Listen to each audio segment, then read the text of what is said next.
panel. So, the Democrats are always talking about why we need to pay attention to the science. So I want to talk a little bit about the science of how capitalism affects us, right? So I did a TED Talk on this a few years ago. And one of the main points that struck me a few years ago was that the National Institutes of Health did a study.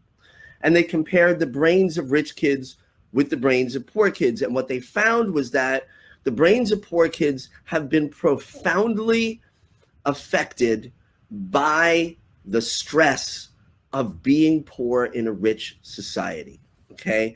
And what it most affected, this stress, and in fact, some of these kids had brains that resembled that of adult stroke victims. These were like 9, 10, 11-year-old children living in chronic poverty and racism, many of them, because of inequality and because of capitalism. And the part of their brain responsible for judgment and advanced thinking and considering different concepts and ideas had literally been physically stressed to the point where it did not work as well. And so I want to talk a little bit about that, but I also want to say that as much as I'm going to go over how capitalism damages us as humans, as a human species, I'm also going to talk about hope. Because if it was all just a story about how we're being harmed, but not how we can heal, it wouldn't be helpful. So we're going to talk about that too. There is hope.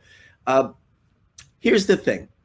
We know that the most, the 10 most preventable causes of disease and death in the United States are stress related and sometimes stress induced.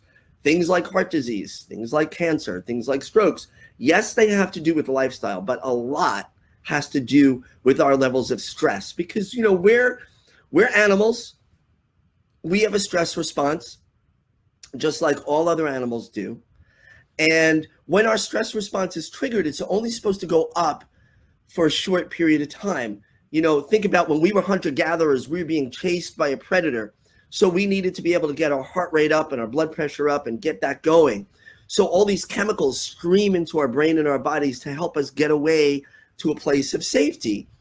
But in evolution, that was only needed sometimes. Your brain doesn't distinguish between what is causing you stress. So it doesn't know if it's like a wild animal chasing you because it wants to eat you, or it does, or whether it's being afraid you're going to be fired from your job, or not being able to pay a bill, or facing eviction like millions of families are right now. And what that does is it raises the level of those chemicals in our brains to the point where it becomes toxic to our brains. If you're a kid, kids' brains develop pretty quickly over a period of years. That their heads grow and they become real, and what's happening there is when the brain is developing and that stress is present, it becomes toxic. And, stress levels that go up for days, weeks, months, or years at a time can literally poison the parts of the brain responsible for communication, retrieving memories, socializing, right? And so all of this is known in science. It's not even controversial. If you're a kid living in Flint, Michigan, while the water crisis was at its worst, right? And you couldn't even turn on the faucet to boil water. You had to be careful about showering, right? You're living with stress every day. If you're a child of one of the millions of families facing eviction right now and worried that when you walk home from school, your belongings may be on the sidewalk and your parents may have no place for you to live, that stress is not the kind of stress where you're running away from a predator. That stress is lasting. It's lasting hour to hour, day to day, week to week, month to year. So kids growing up in an unequal society, those that face the most challenges are the ones that have the most stress. So, what we know is that because of capitalism, this stress exists in the working class, especially the working poor or the unemployed, on a daily basis. And it causes them, these kids are having problems succeeding in school. So when people say, well, if they would only study hard, lift themselves up by their bootstraps, they can get out of this cycle. That's not true, right? So again, the liberal left loves to, they're not even the left. All right, so let's not even use that word. The liberal democratic capitalist party, all those people love to, when it comes to the vaccines and everything, they love to hold up the science. That's great. Science will save us, and I'm all happy about it. But when it comes to capitalism, they disregard their own government's findings. So the Centers for Disease Control, which a lot on the liberal democratic side are holding up, right, when it comes to COVID, right? And that's good. We won't go there.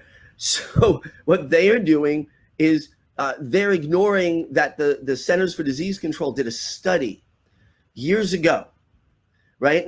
And it showed that the more trauma kids grow up with, the more likely they are to suffer from things like mental illness, depression, anxiety, suicidality, drug addiction. And it's because the way stress interacts with our brains, it literally changes the way that we are able to function and also interact with the world. This is also, it's called the Adverse Childhood Experiences Study, or ACEs study. The more pain and trauma that kids grow up with, the more their brains and bodies are challenged. It also increases the risk of getting sick or dying from the 10 most preventable causes of disease and death in the United States, right?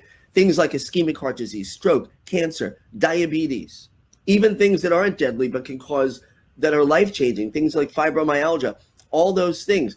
Asthma is more likely in kids who are growing up with trauma. And the original study that the CDC did looked at things like sexual abuse in the home, physical abuse in the home, addiction in the home. But it also noticed that kids that grew up in homes where there was an incarcerated family member had the same exact responses as kids that were being physically and sexually abused, right? We have a president right now in the White House who is the champion and author of what I call the psychotic white supremacist crime bill of 1994, which I believe is a tool of genocide to destroy the Black community in the United States. This was not an error in judgment. Oh no, a product of our times. This was a decision to warehouse Black bodies in prisons for the profit of white shareholders and CEOs, and to destroy any hope of a movement for liberation in the Black community, right? But think about this. It's not just a Black person being held in prison, an adult, a parent. What happens to their children? Well, the CDC, the very CDC that the liberals love to hold up when it comes to talking about COVID, says that that is one of the things that contributes to drug addiction, mental illness, and those with the most trauma in childhood actually die an average of 20 years younger than the rest of us. Why do you think the Black community in America has a lower life expectancy than white people do? Why do poor people have a lower life expectancy? You know what I'll tell you it's not? And this is the liberal answer to everything. Oh, it's the genes. We need to, it's the genes. There's something wrong with their genes. First of all, I will tell you that people who use that phrase don't even know how genes work. Genes work in conjunction with the environment. And when the environment is loving and supportive, and when the environment helps us reach our best potential, our genes express in a very positive way. But when our environments are threat-filled, are filled with otherism like racism or trauma, then our genes express in a very different way. What happens is our stress responses shoot up at the slightest thing. So you can see kids growing up with chronic poverty. If they're sitting in a classroom and a door, you know, those thick classroom doors, right? That door slams and makes a big noise. Kids who are dealing with stress on a daily basis, their stress response goes up and stays up for hours because of that, because it's been trained that way. So here's the thing. When your stress response goes up, the front of your brain responsible for advanced thinking doesn't work so well. In fact, that's actually a feature of evolution that's kept us alive. Because when we're stressed out, we're not supposed to be thinking and pondering. We're supposed to be running the hell away from whatever it is that wants to eat us, right? So, but our stress systems evolved over hundreds of thousands of years before we were living in what we call modern society. They weren't meant to go up and stay up. You weren't meant to have like glucocorticoids, which is a chemical like cortisol coursing through your blood on a daily basis.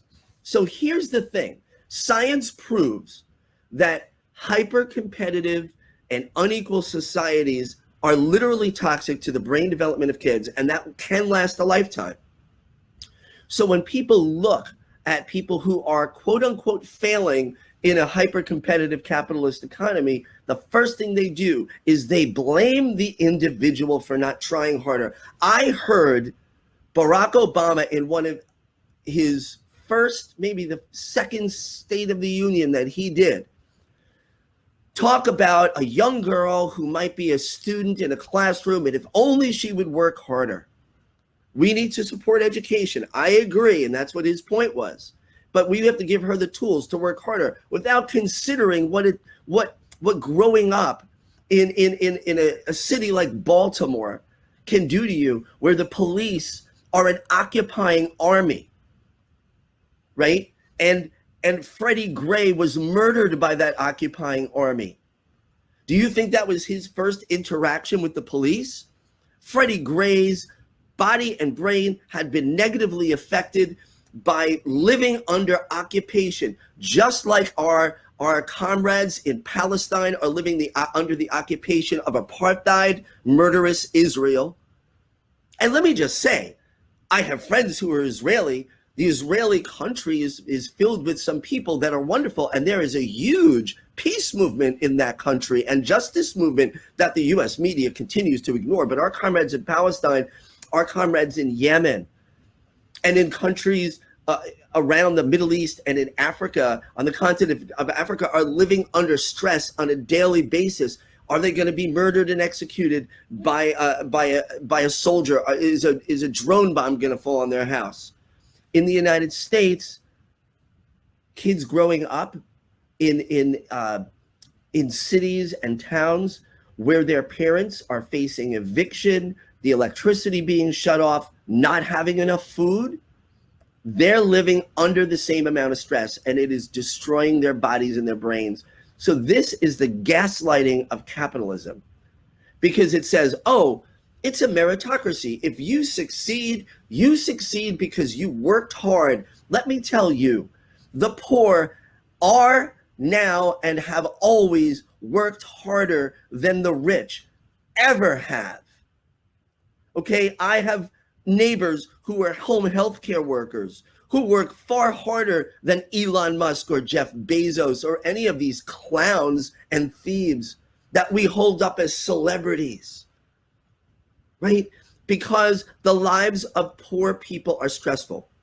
And one thing to consider is humans only survived as a species because we cooperated with each other. This, again, not controversial, proved by science. Anthropologists know, because the human species banded together, we survived for 250 to 300,000 years. We beat out the Neanderthals. We beat out the other humanoid type of species out there. We won because we pulled together, right? We didn't evolve. We didn't have big like fangs or claws. We weren't very strong, and we couldn't outrun a lot of the predators that came after us. But what we could do was we banded together. So it is like branded into our DNA that we need to cooperate in order to survive. And what capitalism does is it very insidiously and very purposefully takes those bonds and breaks them apart, tries to isolate us, tries to push us into places where we are suspicious of each other. In the 1960s, they did a study and they asked Americans, do you agree with this statement? Most other people are trustworthy. More than 2/3 said yes. They repeated that study a little over 10 years ago, and that number was cut in half. We have been conditioned and brainwashed not to trust our neighbor. And why do you think that is? And here's the thing. The only thing that's going to save us, and it's not a pill that Big Pharma comes out with, it's going to be us joining in community with each other. And that's why I love the idea of a general strike, because it shows that working class solidarity is the way through.